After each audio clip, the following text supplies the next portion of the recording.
You got to dare to dare.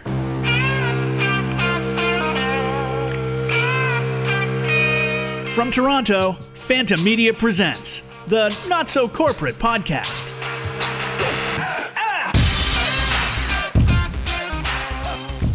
Hello. Welcome to the Not So Corporate Podcast. I'm your host, Mark Drager, joined here in studio with Mr. H. Avaria. Hola. Also known as Roland, and Mrs. Earl. Hello. Also known as Leah. Leah, you're quiet. I can hear myself. Now I'm so loud. It's crazy loud. Roland, what are you playing? What are you doing? What are you doing? What is it? This is copyright infringement. What are you... What are you doing? We can't do this stuff. Stop it. There you go. I'm muting his line. He doesn't realize I can still hear it. that we don't really have the ability to play, what is that, Biff Naked? I'm cool. Yeah, I've muted your line. So...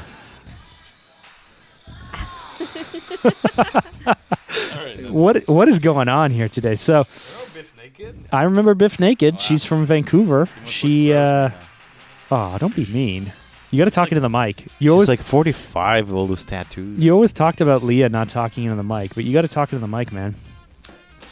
Anyway, so we got. I believe the mic should come to me. You know what? You are the type of guy to believe that the mic should come to you. Okay, so we got a very special episode today. On today's episode of the podcast, we are doing a special naming ceremony. What we're going to do is at the end of this episode, we are going to decide what the topic was. Because we don't have one in advance.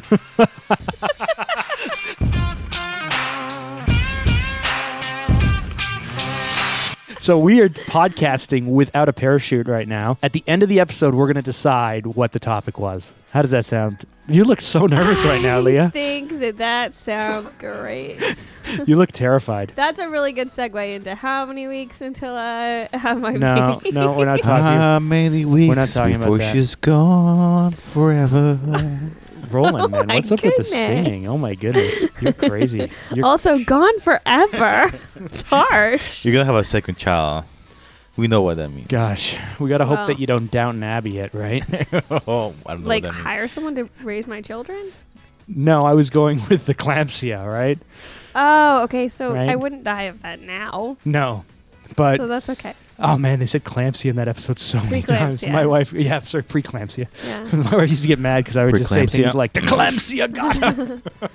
Well, if you're pre-clamsia, then the next thing is you're going to be clamsia. You're going to be post. No, Post-clamsia. then you're actually going to be and then post. I don't know if that's how it Anyway, works. enough baby talk. So, One more week for Leah. That's Yeah. it. woo! Yeah. So, I wanna talk about one thing, just so you guys know. If any of our listeners are located in Ontario, we have this little thing called the employee health tax. That if you don't pay it for a few years, you get audited. We're being audited right now. Is it because of Mrs. Wen? No, this is a Dalton McGuinty tax that he brought in to help cover OHIP. And apparently if you... I'm giving this as a PSA because I just honestly didn't know. If you have more than $450,000 in payroll, you have to pay it. If you have more than $600,000 in payroll, You got to pay a bit you more. have to pay it monthly. So you went 4 years without paying it? Yeah, apparently we should have started paying it 4 years ago. So we're Nice. working with a very, very nice auditor right now. What's your name? Let's call her out. Sarah, nice auditor. She's Sarah, helping us. Sarah. She's helping us through the process. She's actually really very nice person. I don't know how nice people become auditors, but Are we going to send her a thank you note after this? Once everything is resolved? I don't know. I have no Dear idea how Sarah. hard. I have no idea how crazy it's going to get. Like she asked for all this stuff, and we're giving it to her, and that's fine. And we know that we kind of made a mistake, so we're going to pay it, and pay the penalties, and that's fine. But I have no idea how. I think we should move the company scope to of the Panama. audit. Move it to Panama? Move to Panama. Like, do you think you're going to end up in white collar prison? No, wind up I in don't know. white It's collar. an option. What? What does that mean? Like They're a not whole paying like, your Like how come- taxpayers paying How good come stuff? the woman whose husband is an MBA, her mind immediately to goes to prison. white collar prison? No, I've Well, been we know what watching her the husband's end of doing. The Good Wife. He oh, goes back. why are you giving spoilers? Oh my goodness! Why are you giving spoilers? I haven't watched The Good Wife. Yeah, you just screwed it up. No, for what are me. you talking about? We're up to the end of the last season. Why would you give away that You spoiler? just killed it for me. Why I would haven't you do started that? the show ever. We're as of September. just We're screwed it up waiting for for me. the season to end. Why would you? To watch it? Yes, we always wait and then it's pretty binge much watch over. it. There's only a couple episodes. Oh left. my goodness! I haven't even started the show, She but is just I won't be anymore. Something else. You know what I I'm have gonna to mute your say? line. You don't deserve a line. No, not after that. You got to say Bye-bye. spoiler alert before you say something. Spoiler alert! Just like that. Yeah. Have you not seen trailers? No. I don't hear I don't anything. hear Do you hear anything. anything? No, I don't hear anything. No, I don't hear anything. I- What's that? Do you not watch television and see? I don't have cable, so we wait Yeah, I for the guess that's season to true, that's end, true. and then we binge What's that watch the girl's season. name? You know, some of us are I don't busy. know. I don't want to talk What's about it anymore. Julia, Working? What's No. her? Is it Julia No, Michaels? you made or me so something? angry now. About the Anyways, the star of Good Wife. If anyone knows this, I would love to know what's going on with her hair this season. we don't does know she because we're a have- season behind. No, like in real life, the actress, her hair looks like a wig. Like I'm wondering if she's Maybe sick or something. maybe she has a wig. or- Who knows? Oh. There's a lot It of things that doesn't look happen in good. life. It looks terrible. That is A terrible. lot of things happen in life Yeah. that you don't know. Yeah. She is an older lady. Anyway, to another Yeah. note. So anyway, so that was We're selling. We sell it. we're Work hustling team. right now. Selling. SELLING. Hustling? Selling. Yeah. Inc. So how's this Ink, free ink. phone working for you, Leah? Terrible. This is just. So hit us with a topic. What's the I topic, don't Leah? have a topic. What's the It topic? just got shot down. Let's go back to selling. I have to Sales? say, You wanna talk we're about recording sales? like in the next 7 days. We're recording like 4 podcast episodes that are all awesome. So Except this one, you're trying to say. I'm just saying, look out! The best is yet to come. The best is yet to come. Mm-hmm. You know who said that? A very wise man once. There So you what's go. the topic today? We're gonna name this topic Taxation. taxation. Taxation. Let's talk about taxation and auditing. Have you noticed the gas is more expensive? Is that because a new tax came into effect? because they God went damn up it. by 4.5 cents, and our hydro bills here in Ontario are going up in May by 2.5 cents per kilowatt hour. Because guess what? They spent the last few years telling us to spend to conserve energy. As a province, we conserved so much energy that they're not able to recoup their costs, so they're increasing our rates to cover the cost of operation because they didn't they expected us to use more electricity. So I already we knew about conserved this. It is so much infuriating. electricity that So they're why now don't we just increasing topple the rates. government? Why don't we just I know. walk Why down to don't we just Queensway? all just leave our Queensway? air You mean conditioning Queen's Park? on all Queen's the Park, time? sorry, and just Leave all your knock lights the doors on. down. It's going up. Peak hours is going up to 18 cents a kilowatt hour. Ugh. That's crazy. What's wrong with this government? Rolling. Wow, Oh, anger. wow. Do you know that? Like, do you know I that thought you never swore. nuclear power, like regular nuclear power, costs like 2 cents a kilowatt hour to Yes. make? They're selling it to us for 18 cents a kilowatt hour. They're making a killing. Oh, Kathleen wow, Wayne. that's so much bleeping. Kathleen Wayne, you can go suck it! So I on wanna top of actually car call that. insurance, on top of home insurance, Let's move back. on top Let's of move back to income Alberta. tax. Alberta's going to have to start paying corporate taxes for the first time ever Right, so we don't have to because worry they have about an that. NDP government. Now I don't know. I don't know what's good. The world is going to hell in a handbasket. Let me tell you. I Let's don't know. move to Nebraska and buy a farm. No, I think if you're going to move everywhere, you got to move to like Utah or something because the taxation's really low. I mean, there's a lot of like moral police, but the taxation itself is like really low and stuff. I But would you'll never be wanna live safe. with You'll be safe. States. I would. You would I'm- be safe. Moral not- police, you said? Yeah. Yeah, you'll be. I'd be prosecuted right away. Yeah, I can't. live there. Because you're Colombian. Yeah, and my wife is Jewish. So we're done. Oh gosh. We're done. We can't even cross the You border. weren't here this morning. I got this spam email about Russian brides, and I was like, "Who wants a Russian bride?" And Roland's like, "Already did that." And I'm like, "Oh yeah, your fiance is Russian. That's funny." Been there, done that. There's no topic to this conversation. Are you gonna edit this? We're releasing everything you say. Yeah, we're just putting it all out there. Yeah, people want to know what it's like to hang Phanta out Media with us for a Unplugged? little bit. Yeah, it's like MTV Unplugged. That's a good old reference, eh? 90s, man, the best time ever. Was it? For us, it was, wasn't it? Was it? I don't. You're 1999, so you don't know. You thought the real 90s is 91 What do you mean to she's 94. What am I? Do you think that's when I was born? No, does but that you're mean? Britney Spears kind of girl. Yeah. Roland. 1999. Roland, Yes. you're only 4 years older than her. That's a lifetime in some countries. Except for you, according to you, you're like 1992 Nirvana, and she's 1999 Britney Spears. Whatever, Even though it's- what you all when did adds up. Spears become big in like 96, 97? No, 99, no? No, it wasn't that late. Really? No, 96. I was in grade 8. No. That was the summer. Oh, there we go. The that was Google's summer coming out. of No Diggity, No Doubt, or whatever that Black Street was that the Backstreet Boys. no not Backstreet Boys. I think it was Black Street. They did that. Yeah, No They Diggity. did that remake of Grandma's Hands It's a by. great song. It's like No Diggity, No Doubt. East side to the west side. You sure it was 1997? No, That It was was much 96. cooler than that. You're pretty much right. 98, it was released. What? There we go. Hit Me Hit Me Baby. One more Baby. time? Was 98? Yeah, man. That feels Yeah. late. That feels And then late. sometimes in 99, There you go. our second song. Oh my goodness. Yep. Oh, was it sometimes? Was that? What is that song? That was a song from A Walk to Remember, or no? No. Sometimes later, is the music video, they're all wearing white and they're on the boardwalk. Oh. And she's like, Oh, sometimes I run, she's sometimes oh, I hide. I remember it because she's leaning against a BMW 3 Series. Oh, I didn't know. I remember that. And It's then a Genie in the silver- Bottle came one it's a 90, silver. 2000. And then they I used bet those. They used 99. those screenshots to for that whole like, did she get breast implants? Because they used the screenshots from that music video. Do you Yeah. not remember that? Maybe you're too young for the No. controversy of did she get breast implants? Yeah, I or remember not. that part. I just feel like I didn't care that much about that. I feel like you may not have because you were too busy watching Dawson's Creek. Oh, stop. Dawson's I wasn't busy watching it, but I watched it. Religiously. You can't be busy watching something in the 90s because you had to wait for it to come out. That's true. You had to- you couldn't could, just like, skip through be it back busy then. watching Did it you guys for ever 1 watch? hour. I used to. week. I used to. Maybe I shouldn't tell the story. It's like I used to be really into Whose Line Is It Anyway? Oh, But- that is so terrible. And I'm not surprised. You also like Bare Naked Ladies. I bet you watched the Drew Carey show and thought it was funny. Oh, I did like the Drew Carey show. Oh, it's terrible. well, Oh, my now it's goodness. terrible, but back then it was funny. it was always terrible. Okay, wait, like, yeah, Wayne Brady? exactly. Wayne Brady? Exactly. what Roland has said. It It was has always no terrible. comedic sense of humor. Yeah, He has right. no sense of humor I'm at pretty all. He's funny so guy. funny, I'm a yeah. pretty funny guy. He's Have not you seen that intentionally video funny. of him talking and he's walking back and forth in front of the Roland? bulletin board? No. Oh, you're talking about when it's a cartoon that Kyle put together. He's hilarious in that Yes. movie. Okay, so you're referencing a cartoon of Roland Yeah. that Kyle put I together mean, that has it's no great. dialogue. No dialogue. It doesn't need that. Like you just play it once when he's talking to you, and then you hear him talking. So but you're you saying the watch funniest song. thing about Roland is Oh, something great. that has nothing to do with Roland. Oh. It has everything to do with Roland. It's based on his persona. But, It's his voiceover. Should I do a VO for that video? We're like, Yes. gosh, The way to have answer. that. Well, you're making the producer mix a lot here. huh? hang on, one more time. Pick up.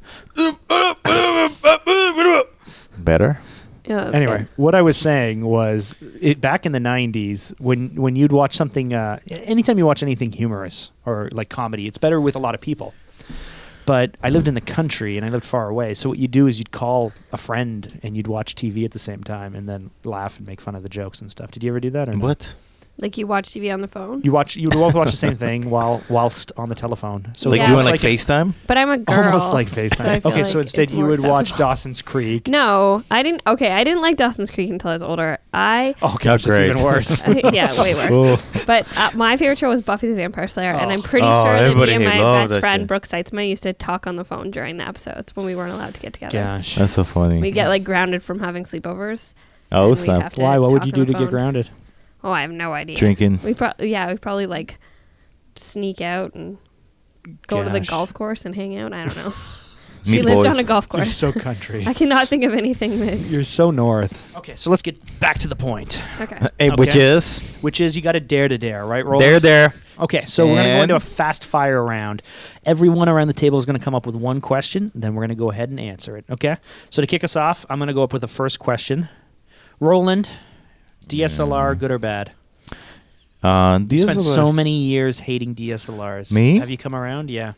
For film, or I- is it for anything? For video. No problem with DSLR. I think technology is part of the progression of any industry, and you gotta adapt You're trying to be serious, I know. and make it part of your repertoire of guns. But I think what I really dislike about DSLR is the people behind it. So the operators. No, because like anything, like people photography. Nowadays, people think you get a camera, you shoot a couple of friends running around in sunset, you put a plug into it, and then you are a producer, you're a director, you're a DOP, which is great because it allows people. So the good thing about it is everyone can do it. There's the freedom. You don't have to be begging people to let you to do like you used to have to do it 30 years ago. But at the same time has created a lot of garbage and a lot of entitlement. People thinking that they are one thing while they're not there yet. So that's my biggest issue. And then when people become really crazy about this and start talking about the technology, I've never been a technology geek. I could care less about technology. For me, it's more about the emotion that I can get with something, whether it's a phone or a really expensive camera or scratching film or whatever. To me, I can never engage in a conversation about, pixels and zeros and ones and sample rates. I could care less about that. You freak out about dynamic range and color profiles. Depends on what I needed. Depends on what I needed. Depends on what are we doing. If we need something that be monochromatic that looks like I'll look for a tool that's going to allow me to create something that looks like But if I need so many things to bleep out today. But if you want something to look good, then yes, I need something that's going to give me that range. But there's people out there who is all about just the zeros and ones and the sample rate, the amount of Ks and the amount of thing. But then you look at the crap and it looks like crap. So they're focusing the wrong things. What I love is I like the idea of being able to build out many different packages that are more purpose built for what you need for a relatively low base cost of the body. But listen, cameras now, camera availability is just like it used to be 50 years ago when you have 10 film stocks. Each one were different. You didn't have one that did everything. Yeah. Cameras now are just that. So you can be shooting a very nice, solid control environment with actors.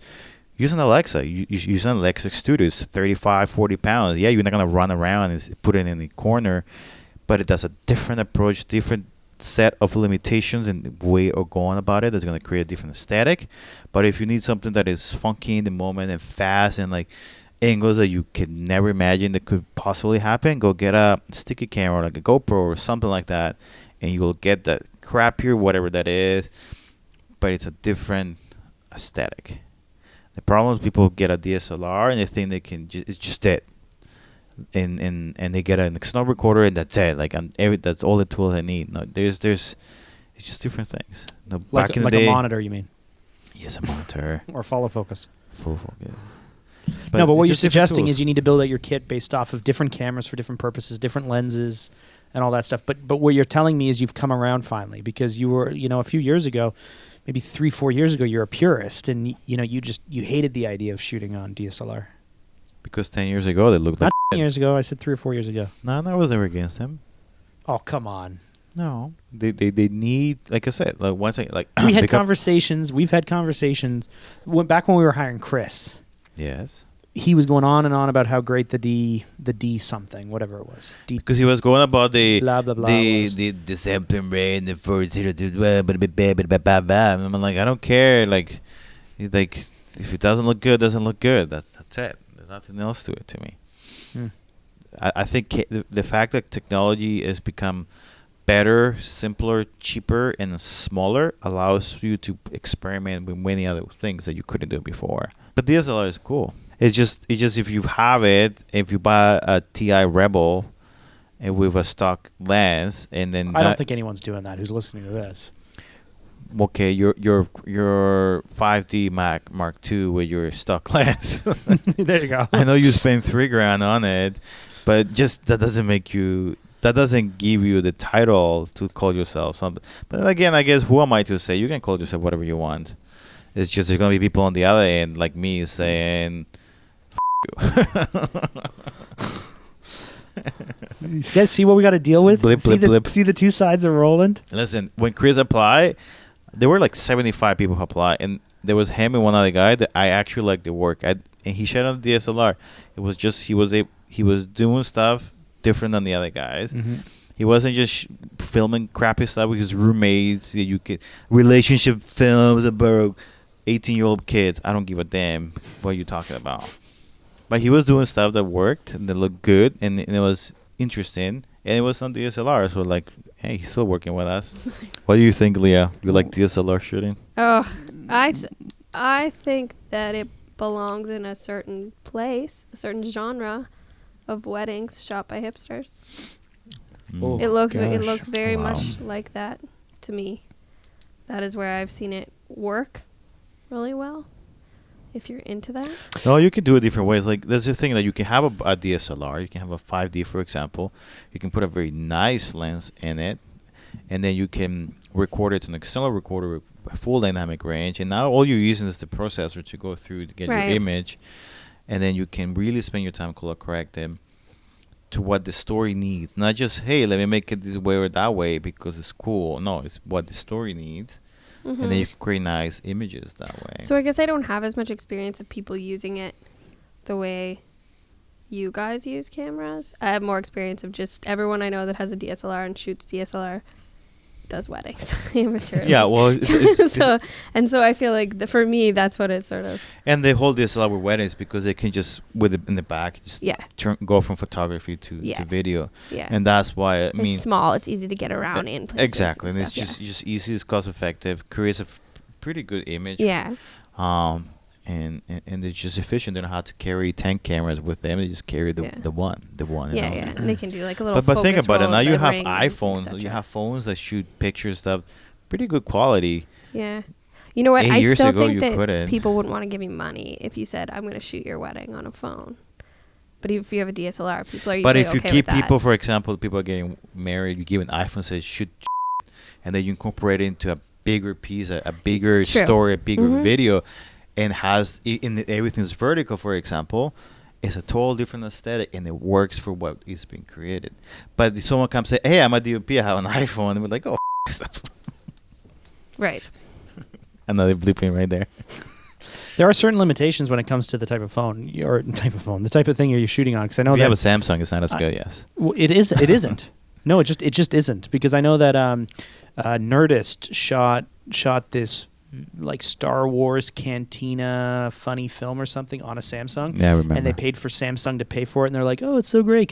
So they have the Cantina set, they have hair, they have makeup, they have actors, they have DOP. Wait, was it with George Lucas? Like they had an impersonator. It was Star of Wars, Lucas? no? It was Star Wars. Yeah, it was Star Wars. But hold on. Was he not in it? No. Like a fake one. No. It was like an episode of Cantina. It was a full Cantina thing. It was about a year and a half ago or something, maybe. Okay, maybe more. I saw a year and a half ago a Cantina. Can you let me finish talking with telling the story? She's like a wife. Can you let me finish telling the story? The point is that they had the location, the makeup, the wardrobe, they had the DOP, they had all the lighting gear, they had all the sound, they had everything, and they shot it on a Samsung phone, and it looks terrible. Like it just looks like it's shot on a phone because they didn't use the device for what it needed to create a specific. They just they were trying to like, here, you don't need to buy a good camera anymore. And you can shoot studio like with a shit phone. And it makes sense because Samsung paid for everything. Like they paid for the branded content opportunity to do it.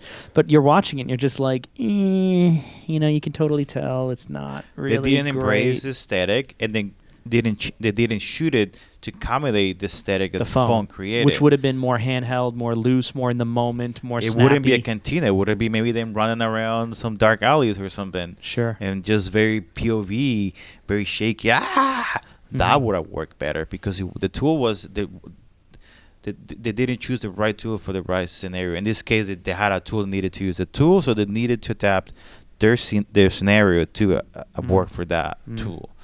And that's where they failed miserably. Plus, it's a Samsung. They don't know what they're doing. Allegedly. Okay, fast fire round. Everybody's got to come with a question. Everybody's got to come up with a question. I was thinking we should make this episode just ask Roland stuff. And it's going to be their shoot the episode.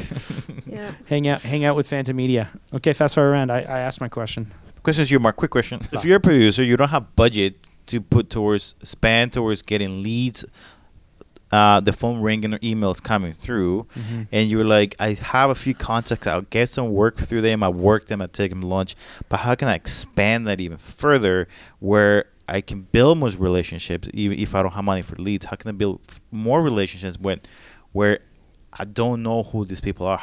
I guess for someone who's new, how can they go about to try to build those relationships? Listen, so that was the longest question. Écoute. So how do you generate leads? No. So here's the thing. Without having without spending in your pocket, without money in your pocket. This isn't mine. I didn't invent this. I'm not going to. I know you didn't. I'm repeating something that I've heard from many people. But Evan has mentioned it. Other people have mentioned it too, right? So, but I've embraced this over the last 6 months. Okay, sounds great. You can either spend all of your time overcoming your weaknesses and working to overcome your weaknesses, and you can focus on them, and you can say, I need to get better. I need to become more well-rounded. I need to become much stronger at and focus on how to overcome my weaknesses. If I'm a bad manager, I'm going to work at being a better manager. If I'm bad at sales, I'm going to work at being better at sales. If I'm bad at going out and networking, I'm going to work at better at networking. You can spend all your time focusing on your weaknesses and trying to overcome it, or you can ignore that. You can say, screw it, I'm no good at any of that stuff. I'm never going to do any of that stuff. And you can pour yourself 100% into the things you are great at. You have certain things that you're amazing at, better than everyone else. You have certain things that you're average at, and then you have certain things that you suck at. Society and business world tells us to become well-rounded and to be able to, not flaunt what you're amazing at, because that would give you an ego. To embrace the things that you're okay at and work at getting better at the stuff you're not. I say screw that. Pour yourself 100% into what you're amazing at. And so if you are actually really good at just talking to people, then the number one way to get leads is to get out there and talk to people. Share your story, share your history, share your intentions, talk about who you want to be, where you want to be, the type of work you want to be working on, and then they're going to connect you to other people, and you're going to talk to those people, and just by the nature of being out there, someone's going to go, you know what, I like you, I'm going to give you a chance, and then you're going to take that chance, and you're going to do great work, and you're going to turn to something else. If you suck at talking to people, don't spend any time talking to people. Right? If you're terrible at talking to people, then you're probably pretty good at something else, like doing the work. How about someone wants to start a company like me, for example, who are more technical driven, pursue to try to create good stuff. Mm-hmm. But if they're starting a business, they're like, I have no idea how to get clients. How the hell can I start my business? But they cannot just pour their own resources day in and day out to create great work, because they only have what they have to work with. So could they build something if they can't talk to people? Spec work. But if you don't have the funds and the money to do it, you do it anyway. You do it anyway. So if you're a graphic designer or photographer or videographer or anything, you find your passion project and you pour yourself into your spec work, and you do that, and you do it on something interesting that's going to make it on an industry blog or something that's going to get you notoriety and be fairly big, or you work with charities or nonprofits, or you work with companies on spec work. But the point is, like, where I was going with it is, if you suck at networking, don't spend your time networking, spend your time doing amazing work, right? And so, if we can if you can spend 3 months, because you have no deals, right? You have no business, you have no deals, you're not out there marketing, it's going to cost too much money to hire a sales guy, it's going to cost too much money to market. So take those 3 months or 6 months and work for free and get people to work for free and travel and do the most amazing work you can possibly do. And then that work will lead to other work. It has a better chance, at least, than you trying to become a networker. You suck at networking. You're never going to do great networking. You suck at it. So pour yourself into what you're most amazing at. If you're a really, really, really strong technical person, you might want to connect with people who are better at strategy or talking or explaining or something, but pour yourself into what your strengths are.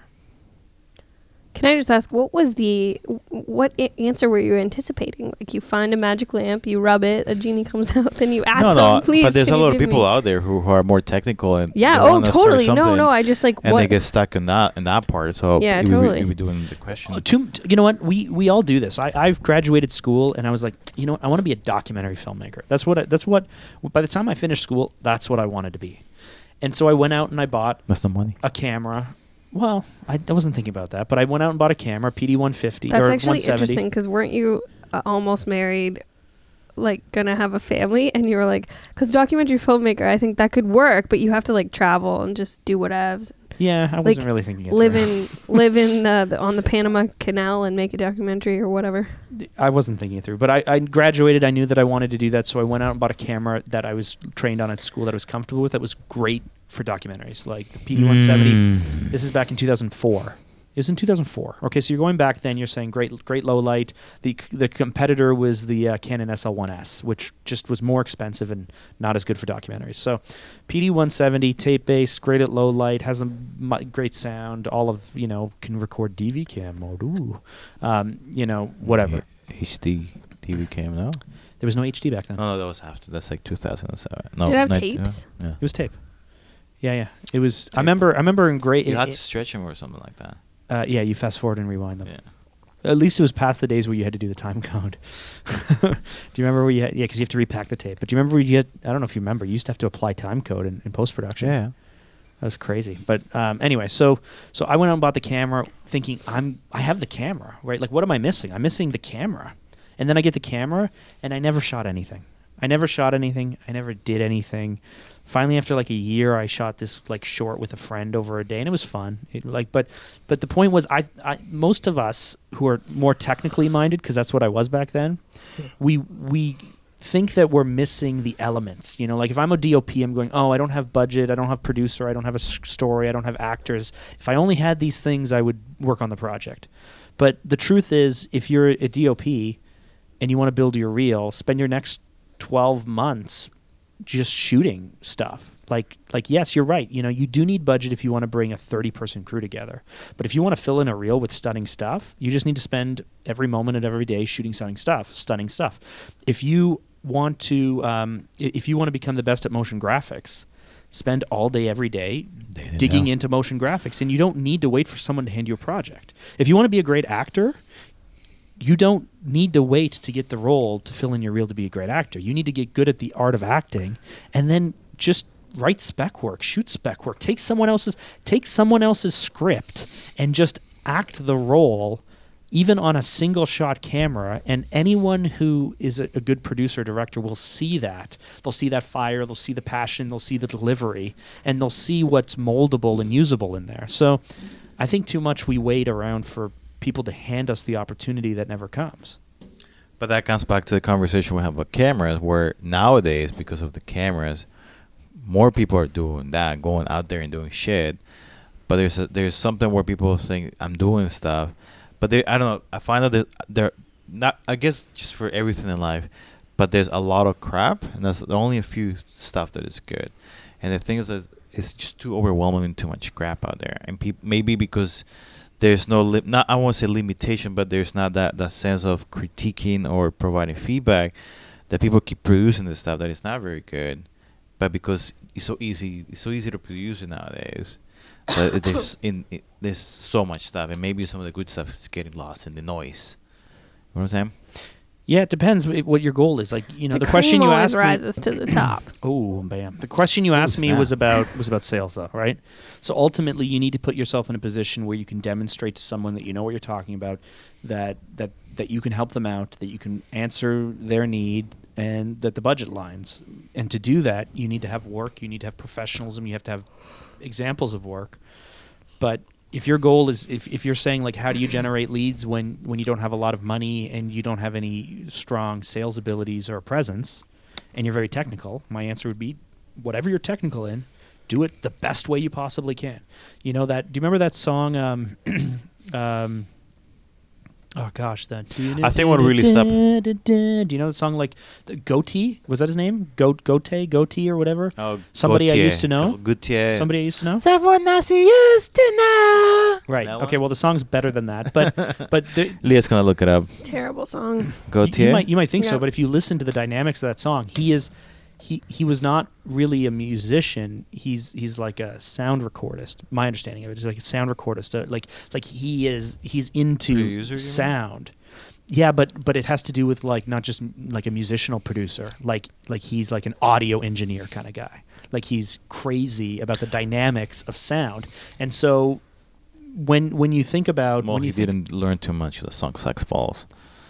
Okay. Well, my point was though, it's wildly successful, and so if his goal was to be known as the best producer or a sound engineer or recordist or whatever, it helps that he came up with a catchy tune that got stuck in people's heads. That's where I'm going with it, right? Like, if like you can wait for someone to hand you the stuff, You know, Ben Affleck and whatever Matt Damon. and Good Will Hunting. You know, they got tired Did you of say Ben waiting. Affleck and whatever? Like you weren't sure what Matt Damon. And I kept saying Matt Damon. He just said whatever. Whatever. Ben Affleck and Matt Damon. The good one, Ben Matt Affleck, and the one who Ben never Affleck is the good one. and the guy who never has enough time to come on the show. Matt Damon was the best. I know. That's fine. So the two of them, obviously, it's a well-known story, but they got tired. He always has enough time. He's always in the waiting room waiting. Jimmy doesn't have enough time for him. He's always there. He's always there. The point is, the point is that they didn't wait around, right? They just they got tired of having to be the driving, you know, the in the mall or the in the 70s. That's a great movie. In the 70s, right? Was Matt Damon in a 70s movie? No, I think so. You're talking. I'm Dazed and Confused, and it had Ben Affleck. Oh yeah, but Ben Affleck was in Mallrats. Yeah, he's so good in Mallrats. Oh, back to the 90s. Welcome back to the 90s, everyone. Even like his outfit makes no sense in that. Like imagine he's like a kid that works in like a department store or like in a clothing store, he's and like a manager. Yeah, he like has like a and somehow jacket. He's gonna get them kicked out of the mall. Oh man, Jason Lee is so good in Mallrats. So like. Jason Lee is one of my favorite actors ever. Enemy of the State. What did you think of him? What is that? He was in that with Gene Hackman and maybe he wasn't in Enemy of the State. I don't think I know that. It was a follow up to The Conversations, but what's the guy? I just can't remember the guy's name. Fresh Prince. Will. Yes, Smith? Will Smith. Wasn't Will Smith and Jason Lee and Gene Hackman in Enemy of the State? Okay, definitely everyone else is making sense to me, but directed by one of the Scott brothers. Oh man, there's such a great scene in there that I analyzed in film school because they cross the axis like a bunch of times, and it makes you dizzy. They're like circling around them as they're having an argument. No, it doesn't make you dizzy. It's fine. No, but they want to make you feel like unsettled, so they just keep jump cutting and crossing the axis. It's great. So I don't think he's in it. No. Oh, yeah, he is. Yeah. He's, like, way not top billed. He's, like, 30th. That's fine. But the point is, I think he's, like, one of the engineers who helps figure out that people are after him or something. And it's a great movie. Have you not seen it? Don't know if it holds up. I'm not sure. Can I tell you what does hold up? What I just finished last night? Oh, no. I know. Rookie of the Year. Everyone saw your comments on Facebook. And Louis' response to the comment was that it was like getting punched in the face with nostalgia. I don't even remember the film. Enemy of the State or Rookie of the Year? Rookie of the Year. You were probably in Colombia when it came out. So what? No television? They don't have movies in Colombia. Apparently, I only remember it because we rented it and I watched it on a night, and then I rewatched it the next day. So I remember when I was a kid, I watched it twice. I love the idea of this guy winning the World Series for the Chicago Cubs. You guys are both just sitting on your phone now. No, I was looking up Rookie of the Year. I think when you say getting up and doing your thing, is most people are lazy. They don't just get up and do it. I don't think they're lazy. I think they're scared or they. And that was kind of my point. Is fear. Fear is the way of everything. All the so many. It's all about fear. So get up and do it. Thanks. Just so you guys know, Roland just saw the Shia LaBeouf video today for the first time. That's how in a cave Roland lives. But I'm basically keeping. I want to say that I'm not sure I saw that. What, Rookie of the Year or Shia LaBeouf? Shia LaBeouf. Oh man! When you guys were making fun of him, I just didn't mention. You need to go on Reddit. Okay, the guy from Rookie of the Year was in another movie where he goes back in time to like a kingdom. It was like a way better movie. Oh, hold on, but also A Kid in King Arthur's Court. Yes, that was good. It's an amazing movie. It's so good. Okay, so you're making fun of Rookie of the Year. Because you haven't seen it, but I've seen Rookie of the Year. I saw this. But you love this video because you have super nostalgia tied to it. But you know who else is in it? No, I've seen Rookie of the Year, and I liked it. And I think he's still a baseball player in Kid in King Arthur's Court. But the guy from Home Alone, the tall guy from Home Alone. No, the tall guy who breaks in from Home Alone is also in Rookie of the Year. He plays the pitching coach. And Gary Busey is in it. I can't believe it. He actually did a good job. He did not go crazy. I didn't know Gary Busey was actually a good actor in kids' movies. Yeah, he was good. Okay, Leah, your question's up next. Ugh. Okay, so recently, I don't have a good question. You guys are going to make fun of me. Oh, Leah, can we just get to recently, the point? something that I've really noticed that is a huge trend, and I'm wondering if you guys are thinking of jumping on the bandwagon. Yes, I am. Is having like these sort of unique interactive marketing videos. So it's not just a video. It's like you mean experiential? Yeah. So that new video with Gigi, whatever her name is, the model, where she gets in the car. And I have no idea who you're talking about. Gigi Hadid.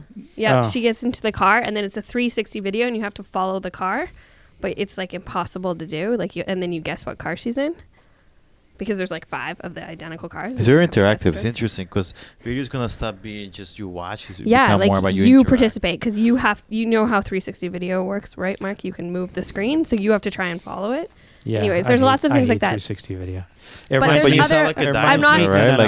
me of 3D video. I'm not specifically talking about 360 video because there's other campaigns I've seen what's that buying Chinese I watched stuff? recently where you can watch it from both perspectives of both characters, and you can switch back and forth on YouTube by clicking at the top of the screen. You can go into the other character's brain and then go to the other character. So like it's kind of like choose your own adventure type thing, and you can make choices. So what do you like? Will you guys incorporate that to your like sales marketing strategy? Like, are more people going to start asking for this, or are trends like this things that you guys wouldn't end up seeing for like 4 years? You're gonna be passionate about what you're passionate about, and if we're not passionate about that, then it's not for us. No, but if you like, if you came up with a unique opportunity I think, that, Leah, the difference is too trendy. These ideas, people are not going to their agency and saying, "I want to do this idea." The agency is going to the client and saying, we need to do this. That's why I'm asking if you guys are going to start pitching them to clients. Like if you come up like... So those types of campaigns are... Even an interactive campaign like that shoe one, right? What shoe one? Where they filmed people running by. If you run fast enough, you get a free pair of shoes, and they've made a movie out of it or a video out of it. It's like an Adidas commercial or whatever. Right, but those are all large brand level... branded content type campaigns. So if you are sitting in front of a client with your $60, $90, $200,000 budget, and they're saying, "Please help us with our quarterly or our product launch or annual campaign," then the conversation is always like, how much fun, how cool, how different, what's the scope, what's the size, how do we want shareability or not shareability, are we doing paid placement or not? That like the conversation is very high level to the point where you have room to play with those things. If you're dealing with a client who has the $15,000 budget or the $25,000 budget, or it's very, very limited in scope, or it's not a brand level campaign, or there's no spend, then it's very hard to put these recommendations together because you're eating up so much of the budget on the cool. You're not going to have any real value business drivers. It depends. Can you shift the conversation away from, "Hey, client, I know you came to me and you want me to help you do this business thing, but why don't we try and do instead this top-level brand campaign?" It's like it's a very hard conversation to switch to. So the idea was just to become, how can you boil this down, take the essence of it and boil it down on a much smaller level? Interactivity has been around for a long time, but it's not everywhere. I mean, back in 2008, 2009, when YouTube allowed finally for people to click on the video, all of those would you shoot? Do you remember the old campaign, like, would you kill the bear? I think it was something like that. What's that? 2010, like around then, like when that came out, everyone was doing all of these little segments of videos that would allow people to choose their own adventure to decide where they want to go on YouTube, and it was super cool. Of course, it's super cool, but is it everywhere today? Even the Skittles one where you put your finger on the No, because the thing is, like, there is these niche things, trends that come and go. Right. Because it's just not the norm, right? Like, you just... But I don't think it's cool interactivity is going to end up being a trend. I think it's going to end up being But what I'm saying is interactivity has always existed. Yeah. Right? Interactivity will always exist. But it doesn't become interactivity. It becomes... It becomes commonplace. And so the search is the next thing. You know, like Molson Canadian with their beer fridge where you have to say the 5 different languages to get them to open it. They had Google program that. That is a super cool campaign. But it doesn't mean that it's an experiential campaign that involved technology that had rollout, but it was a top level brand campaign. Yeah, like you're not going to do that for like Sobeys or something. We would love to, but is Sobeys coming to us? Right. Right. You know, like think in the States. Like if you're a company of our size, is Target coming to us for the campaign? No. You know. So why can we reach that point? Is that something that you don't have passion for, or you don't think it's all about timing, or it's not what drives you to get there? We're talking about driving and doing what we believe in and just focus on that. Dare. So Is it you, Mark Drager? Sometimes when you say that with sarcasm, I think you don't dare. No. Leah, look in my eyes. We dare to dare every day. Daring. If you're not daring to dare, some people say dare to dream. I say you dream to dream. You dare to dare. That's what you're going to do. Right? To answer your question, Roland, why aren't we a $30 million agency? Yes. Yes. Is it because you don't really feel it?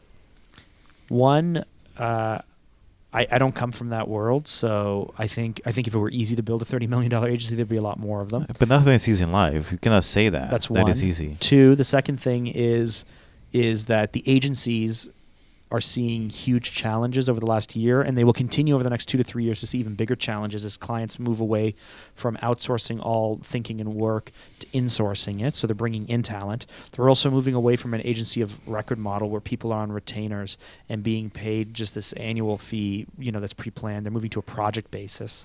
And agencies are struggling to move to a project-based relationship, which is what we tend to operate as.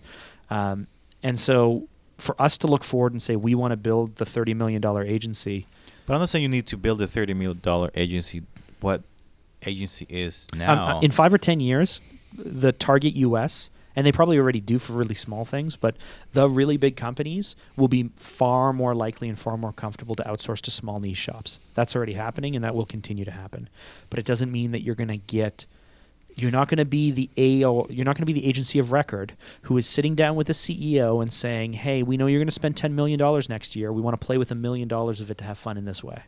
That conversation, we're not going to be the ones having. We're not going to be the ones having that. So is it because you don't dare that? Can I ask Roland, a follow-up question why aren't you in the World Cup?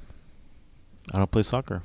Is it because you don't dare like to dare enough? No, because I don't like it. Okay, so what are you passionate? You love guitar. Why aren't... Not really. I was hoping in a band. I wouldn't be here. So why aren't you directing... Why aren't you the DOP for Iron Man 5? That's a great question. I ask myself that question every day. Because of fear. Because I'm not willing to pack my bags and leave everything behind. That's the only reason why. Plus, Iron Man is not a very good movie. But anyways. Follow-up question. But it's all fear. That's what he's holding his hat on. But if they handed you Iron Man 7 or whatever they're on now, I've never seen one of them. But if they handed you the Iron Man franchise to DOP, you'd be like, yes, of course, sure. Well, it's a great paycheck, but other than that. No, it wouldn't be a good paycheck. It'd be free. No, the truth is, I mean, it's in film just like in everything. The dramas, the real stories are pretty much dead because everything is a blockbuster, like super indie. Yeah. Every dramas are dead. Yeah, Hollywood is going through all kinds of trouble because the financing model is upside down. It's just so really huge movies that hold based on cartoons, or you gotta make your movie your money. That's it. There's nothing like the $10 million. But there's still dramas and stuff. But they're like the 30. There's no Coen Brothers films. No. The $35 million film is gone. Right? There's no like exploring like people's stories, like concept or anything. It's just you have to guarantee money. You gotta guarantee money. Return on investment. So different than it used to be just a few years ago. But I mean, to answer your question, I'm not motivated by. You don't want a Porsche client. No. I want to be well compensated. I want to do great work, but I'm not motivated by client size because I've spoken to enough people and I've been in enough meetings to know how controlling or not controlling, how little control, how little impact. You think it's like the block, like you just said to Leah, like her idea is you go to Hollywood, you get the DOP the thing, you have freedom. The way you see it is you're like, the world is pretty messy these days there. The way I see marketing, I go, you know what, if we get handed the big national campaign, one, we're not built for it, but if we were built for it, I don't know if that would motivate me because I wouldn't be able to push the needle. And so you'd lean in and you say, well, we could do great creative, but maybe. You have big budgets. It's like, well, that means you have big expenses, right? Big income means a lot of money's going out too. Well, you're gonna be meeting with a CEO of a large organization. Cool. I meet with CEOs now.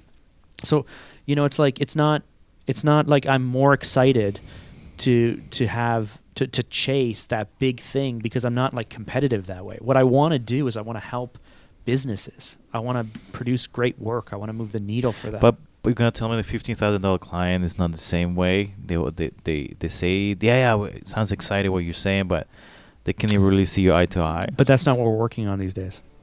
That's not where we're going, and that's not what we're pushing for. And you know it, man. We've had these conversations, right? What we're trying to do right now with this meeting, we had a meeting yesterday. What we did in that meeting yesterday is totally different than what we were doing a year ago.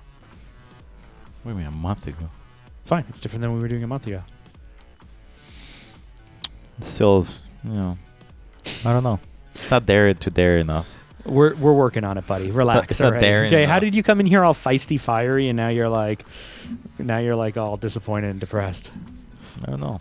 Leah, did you have a question? I think Leah checked out. I was just gonna follow up. I was gonna follow up my question with something back on the original topic of the interactivity.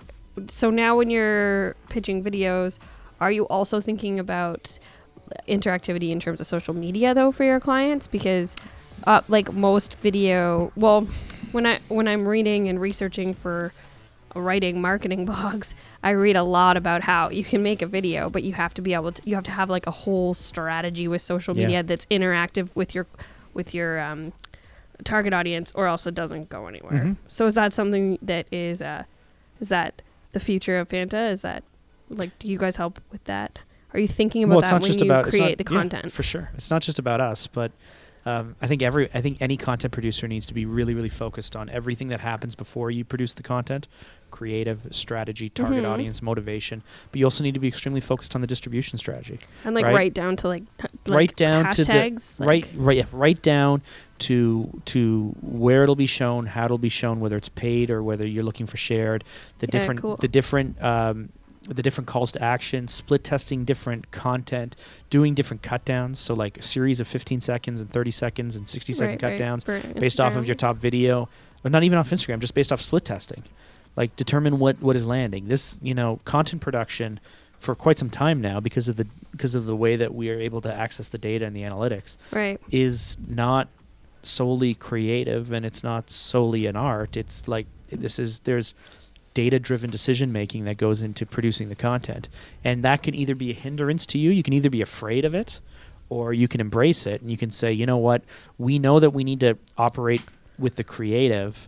And alternatively, you might say, screw it. We're going to, back when everyone was saying you had to create 3-minute videos because nobody wants to watch a long video, there were plenty of successful campaigns that were 5, 7, 8 minutes of content. It was the content that made it matter. You can't focus so much on. I had a conversation with a great client of ours, but I had a conversation back in February where they said, we need to make sure that on this content that we're creating, that we say everything we're going to need to say in the first 15 seconds, because we look through all of our data, and every video we've ever produced, no one really watches beyond 15 seconds. That's the fall-off mark. That's the huge fall-off mark. It's 15 seconds. So therefore, when you create this next campaign, create something that says everything you need to say in 15 seconds.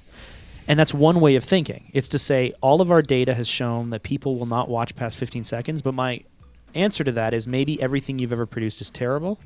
Maybe it's not engaging. Maybe it's not interesting. Maybe it's not creative. Maybe your first 15 seconds is jammed with info and sucks. Or maybe, so we can go forward from here and we can say, let's do it the safe way and produce content that hits within 15 seconds.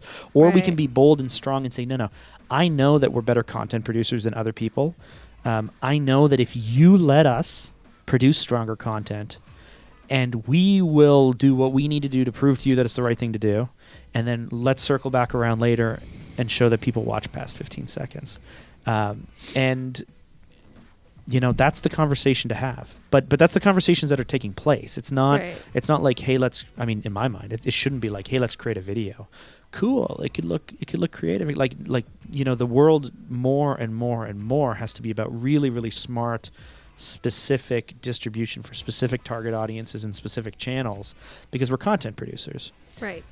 But that is a different conversation than a top-level branded campaign, right? No, which is a different conversation than training, or than a promo video or Kickstarter.